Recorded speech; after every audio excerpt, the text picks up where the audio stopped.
Kita berdoa. Ya Allah, sumber segala rahmat dan kehidupan yang kami sembah dalam nama Tuhan Yesus, sungguh kami bersyukur ya Tuhan untuk penyertaan-Mu dalam hidup kami, sehingga kami boleh ada hingga saat ini. Tuhan, kami telah berkumpul di rumah-Mu untuk memuji dan memuliakan nama Tuhan. Dan sebentar lagi kami akan mendengarkan firman-Mu. Biarlah kiranya Tuhan Engkau berkenan memberikan Roh Kudus-Mu ke tengah-tengah ibadah ini, sehingga nama-Mu saja yang dipermuliakan. Tuhan, kami tahu kami adalah orang yang berdosa, tetapi tolong ampuni kami agar kami layak di hadapan Allah. Dalam Kristus Yesus kami berdoa dan bersyukur. Amin.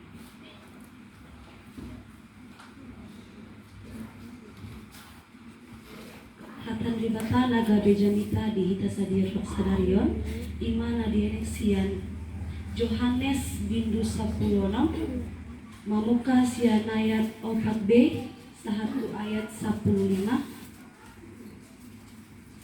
songron mahatan ribata aida dasian mulana hupaboai tuhamu ala narap dope hita alai nalahu ma'au nuaeng manopot namar suruau jaladang adong manang ise hamu manuk kunau nalaho tu dia doho lam dok tahero hamuna alai hudok sohoni tu hamu alai naman dok nasitong doau tu hamu ulimuna doi ialau au ai au solaho au dan naro pangon dia ni manopot hamu alai anggolau au suruh kudoi bana tuhamu anggodung roi bana ajaran na do portubion taringot tu dosa dohot taringot tu hapitoran dohot taringot tu uho anggo taringot tu dosa ima na sopan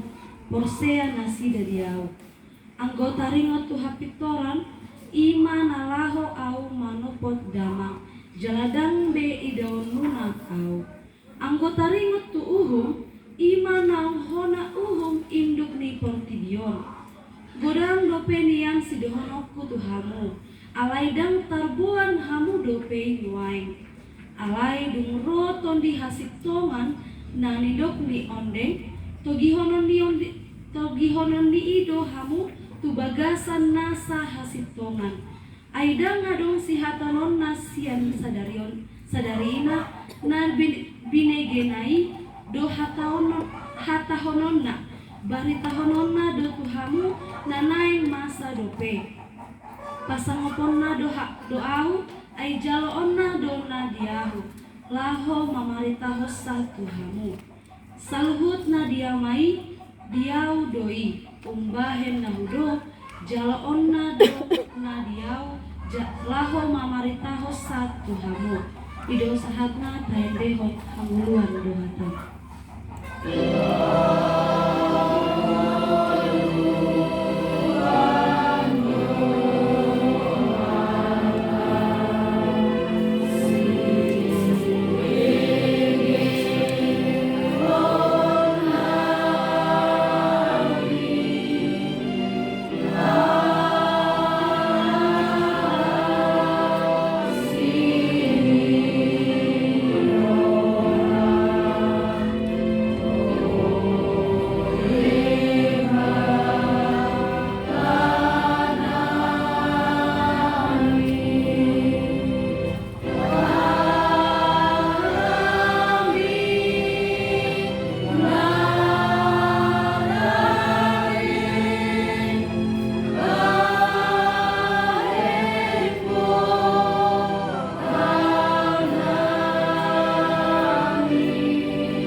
Madihita sambutna Shalom. andorang sesahat hita damang dainang tu jami tabulon sadarion parjolo sahali hupatan dahun maju diriku ia goarku imah narta boru marbun inang bangit tubuh boru terihoran amangi situa je marbun alai nga parjolo dijo di bata jalau amang inang una lagi masih kora dope ima di STT Abdi Sabda tingkat tolu manang semester anak onong dope jalau marhuta di Sibolga amang dahok dainang jamita sadarion neng madi pasahat berbahasa Indonesia karena saya sendiri masih belajar dan belum fasih dalam berbahasa Batak. Kiranya amang inang serta Naposo Bulung boleh memakluminya. Begitulah perkenalan singkat dari saya. Kita masuk kepada firman Tuhan di Minggu Pentakosta pertama ini yang dimana diambil dalam Yohanes 16 ayatnya yang ke-4b sampai 15. Firman Tuhan hari ini menyampaikan kepada kita dengan tema, jika dalam bahasa Batak dikatakan tondi pangapul dohot hasitongan. Kalau bahasa Indonesia dikatakan tondi penghibur dan kebenaran. Amang dohot dainang samani Naposo Bulung di Minggu Pentakosta yang pertama ini kita mau mengenali siapa itu yang akan menghibur di dalam kebenaran setiap orang percaya. Tentu kita semua yang berada di sini sudah sangat mengerti dan mengenal yang dimana setiap tahunnya kita merayakan Pentakosta. Tetapi amang dan inang, begitu pula Naposo Bulung, terlebih dahulu kita mau mengetahui bahwa ternyata kalau selama ini kita mengenal adanya Pentakosta, yaitu pencurahan Roh Kudus.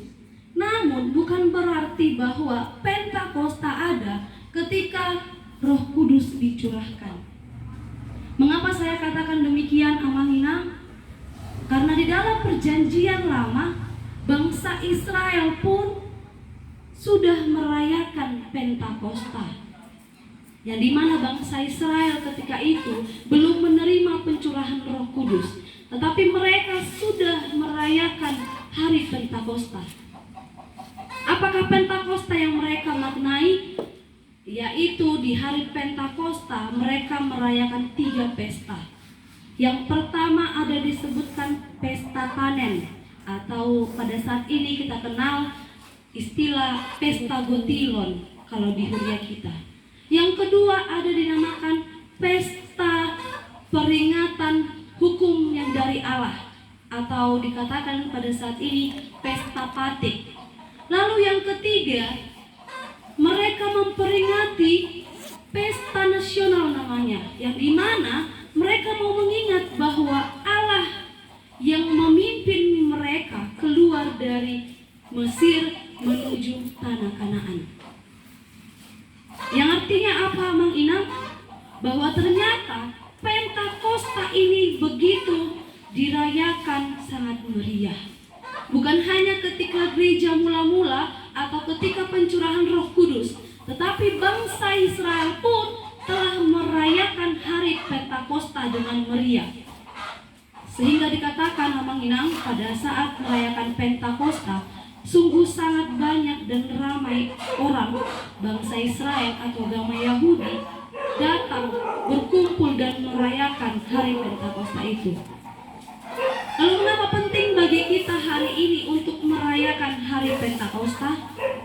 Di mana kita imani bahwa Yesus ketika naik ke surga telah menjanjikan Roh Kudus kepada murid-muridnya. Seperti yang disampaikan dalam Yohanes 16 ini, sebenarnya ini amang inang ketika Yesus menjanjikan Roh Kudus kepada para muridnya, ini sebelum hari Pentakosta, atau tepat Pentakosta itu dituliskan di dalam Alkitab Kisah Para Rasul 2.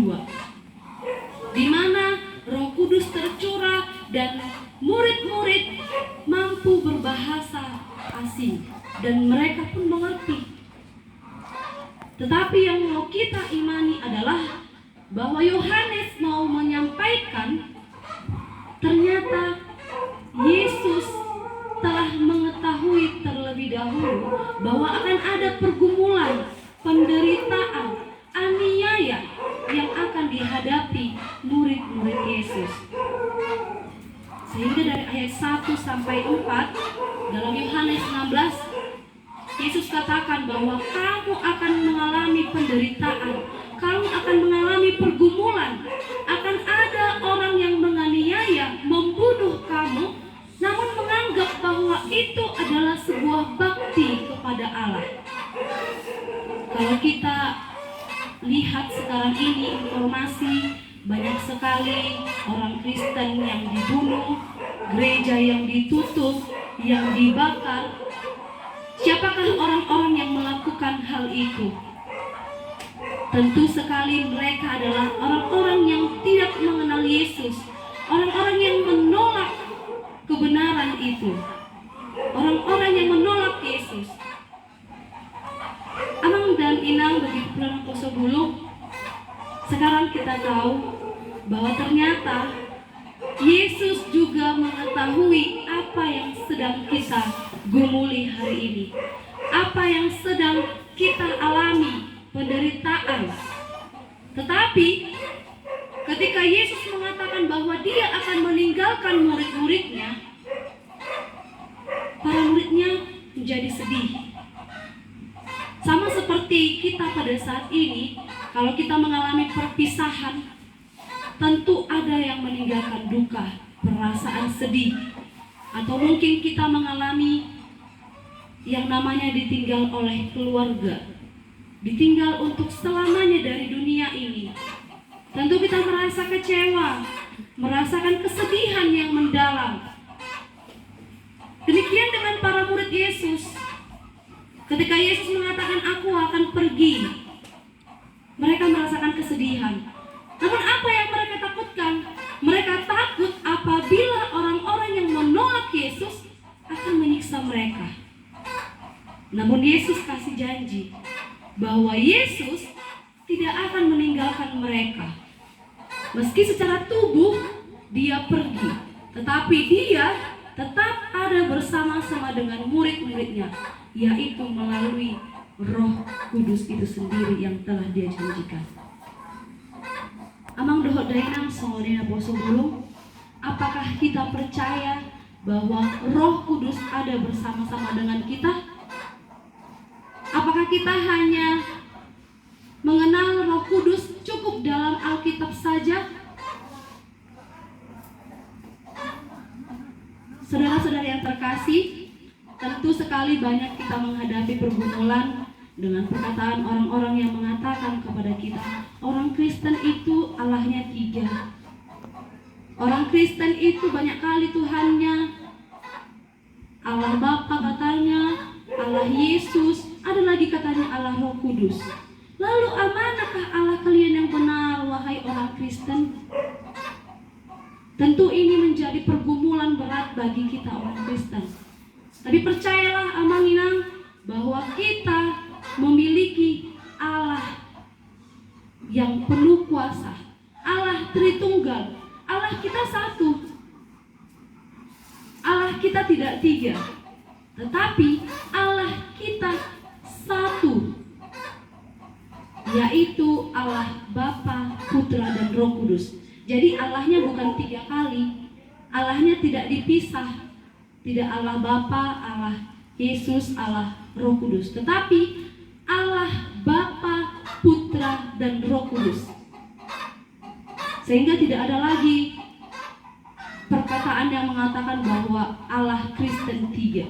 Tetapi mulai hari ini yang mendengarkan firman Tuhan tetap menyampaikan dan mengimani bahwa Tuhan kita satu.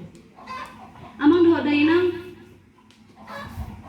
ketika tadi kita mengingat hari Pentakosta adalah pencurahan Roh Kudus, dan inilah awal dari gereja, awal dari persekutuan orang-orang percaya kepada Yesus sebagai Tuhan dan Juru Selamat. Lalu apa yang mau disampaikan kepada kita hari ini? bahwa ternyata gereja harus tetap teguh. Gereja harus tetap kuat.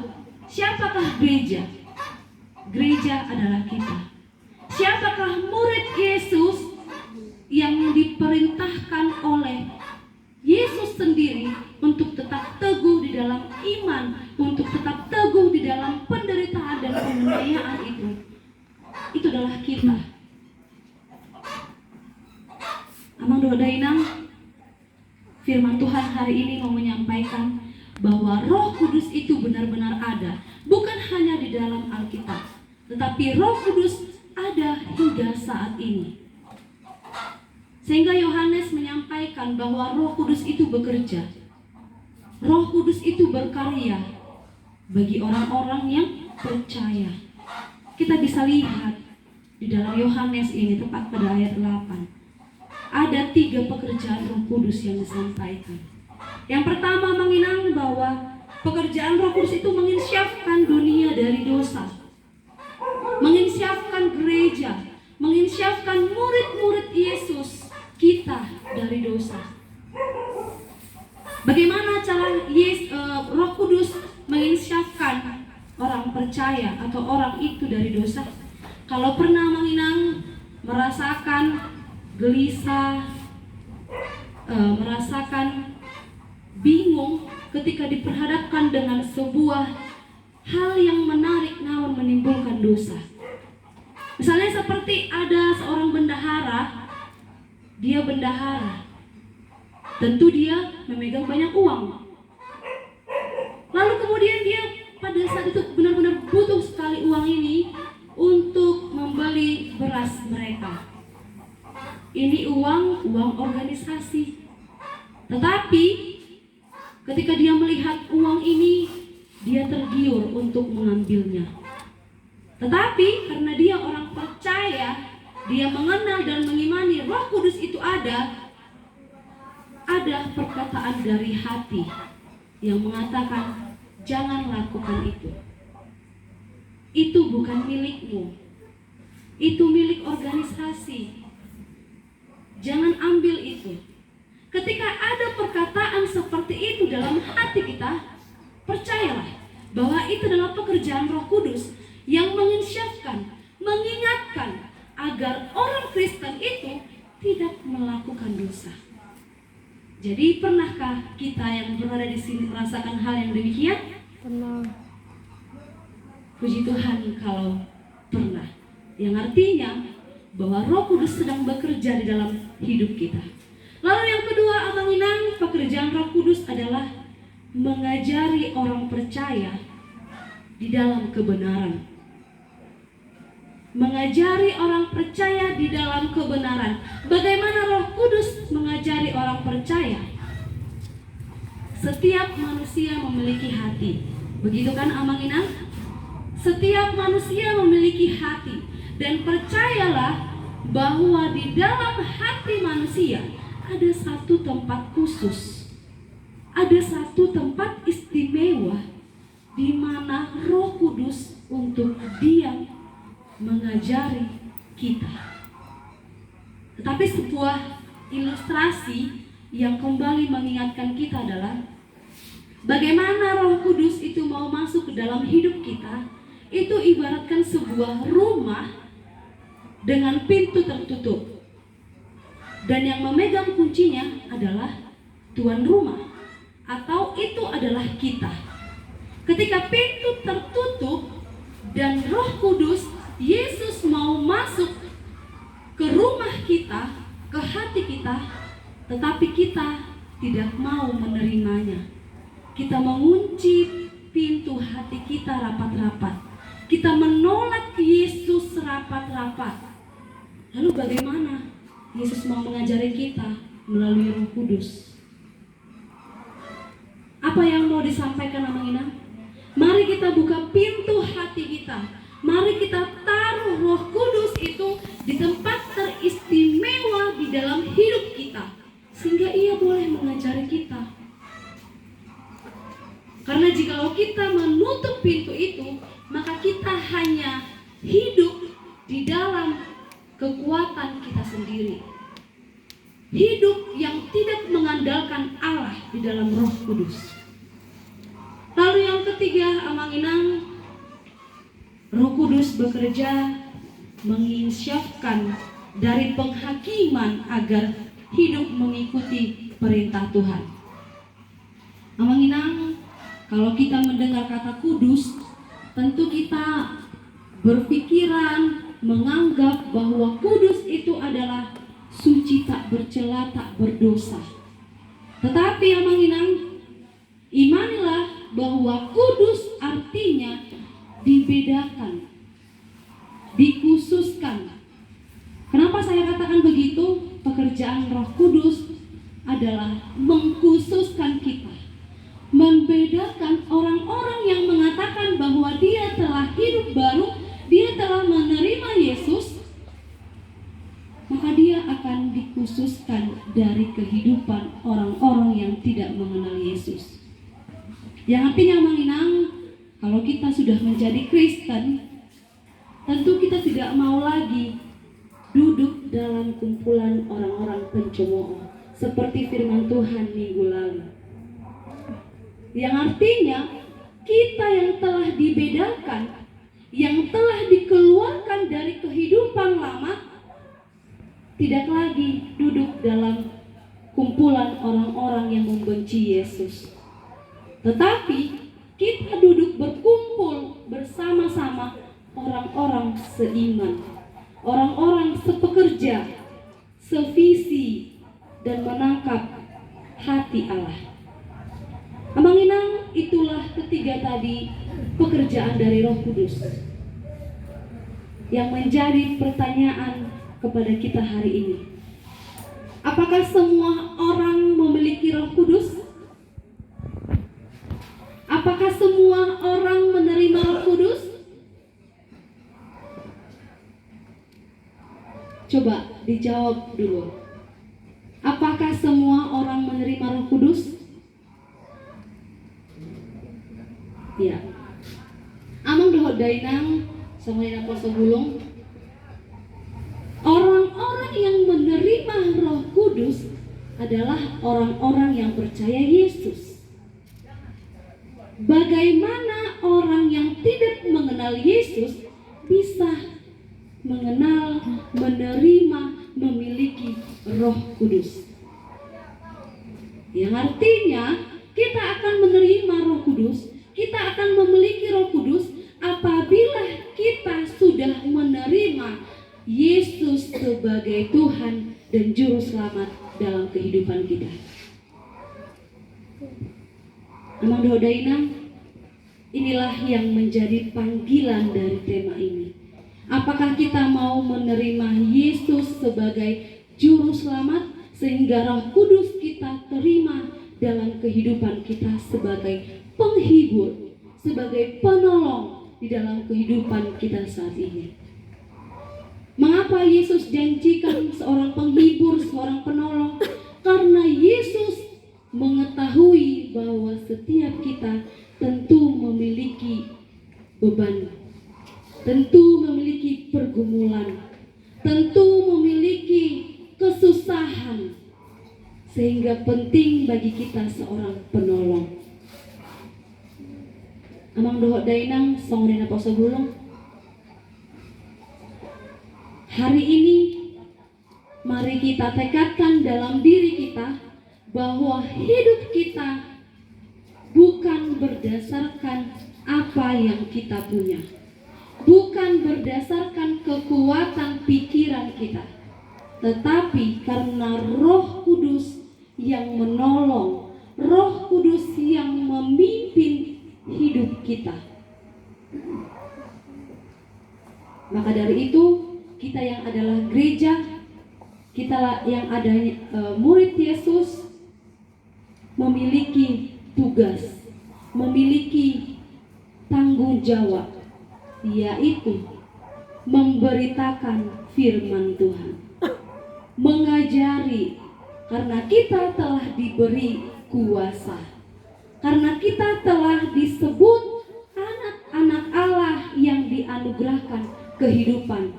Maka dari itu Jangan biarkan iman kita adalah iman yang egois, iman yang hanya mau menyelamatkan diri sendiri, tetapi iman kita adalah iman yang mau mengasihi sesama kita dan melakukan pekerjaan keselamatan yang telah Tuhan berikan. Amin. Kita bernyanyi Pasu-Pasu Hatami.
Berdoa. Terima kasih Allah Bapa yang bertata dalam kerajaan surga, yang kami sembah dalam nama Tuhan Yesus, untuk penyertaan-Mu dalam kehidupan kami, sehingga pada siang hari Tuhan kami telah selesai mendengarkan firman-Mu. Ya Tuhan, biarlah kiranya Engkau juga yang berkenan memberikan Roh Kudus-Mu kepada setiap hati kami Tuhan, sehingga kami boleh menjadi pelaku firman Tuhan yang tidak hanya mendengar, tetapi kami juga menjadi pekerja-pekerja Allah di tengah-tengah dunia ini, memberitakan keselamatan yang telah Tuhan anugerahkan melalui Roh Kudus yang senantiasa menghibur dan menolong kami di dalam kebenaran firman-Mu. Tuhan, kami berdoa untuk jemaat-Mu Tuhan, dimanapun jemaat-Mu berada, Tuhan yang tetap tuntun dan sertai. Tuhan yang tetap menyertai setiap anak-anak jemaat-Mu, mulai dari pertumbuhan perkembangannya Tuhan, menjadi anak-anak yang takut akan Tuhan. Tuhan, di atas semuanya itu kami tahu kami adalah orang yang berdosa, tetapi kami percaya darah Yesus telah menyelesaikan segala dosa kami. Ini doa dan pengharapan kami, dalam Kristus Yesus kami berdoa dan bersyukur. Amin. Amin.